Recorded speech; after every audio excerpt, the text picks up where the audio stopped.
Entrepreneurship জার্নিতে 5টা step. Number 1 step হচ্ছে অ্যাজ অ্যান এমপ্লয়ি। মানুষ অ্যাজ অ্যান এমপ্লয়ি কাজ করে। এমপ্লয়ি মানে হচ্ছে অন্যের বিজনেস যে সামাল দেয়।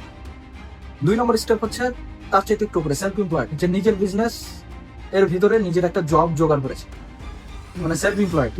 হ্যাঁ, স্বাধীন, আমি যখন ইচ্ছা কাজ করবো, যখন ইচ্ছা কাজ করবো না, this is called self employed, মানে এমপ্লয়ির এক ধাপ উপরে। এর পরেরটা আসে বিজনেস ওনার।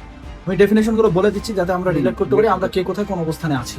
হ্যাঁ, আর শত শত উদ্যোক্তার সাথে তো হচ্ছে আমি কানেক্টেড হয়ে যখন দেখছি, সবাই আমরা নিজেকে উদ্যোক্তা দাবি করি। What is the definition of entrepreneur, আর আমি আসলে উদ্যোক্তা কিনা সেটা আমরা এই 2 মিনিটের মধ্যে বুঝে যাবো। এখন আমি যেটা বলছি, 1 নম্বর হলো এমপ্লয়ি, যে অন্যের বিজনেসে কাজ করছে। 2 নম্বর হচ্ছে সেলফ এমপ্লয়েড, যে নিজের বিজনেসে নিজেই কাজ করছে, কাজ করলে টাকা পাবে, কাজ না করলে ব্যবসা বন্ধ।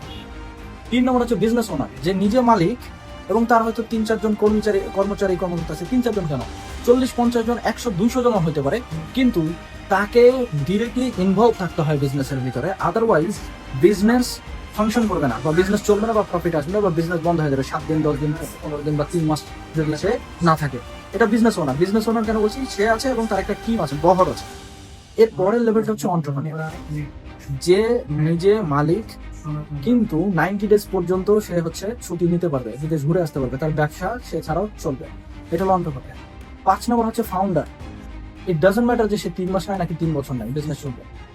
এখন এই অনুযায়ী কে কোন অবস্থানে আছে আমাদেরকে সেটা আগে আইডেন্টিফাই করতে হবে। একটা বিষয় কি, আমরা এখানে যেতে চাই, আমার কাছে অনেকে আসে বলে যে হচ্ছে ভাই আমি আমার বিজনেসকে এই জায়গাতে নিয়ে যেতে চাই, আপনি হেল্প করেন, বা আমার কাজই তো তাই, এজ এ কোচ কনসালটেন্ট আমার কাজই তো হচ্ছে। তো সেক্ষেত্রে আমি প্রথম কথা বলি যে where are you right now, কারণ আপনি কোথায় আছেন এটা যদি না জানেন তাহলে আপনি কোথায় যাবেন এটা সেকেন্ডারি।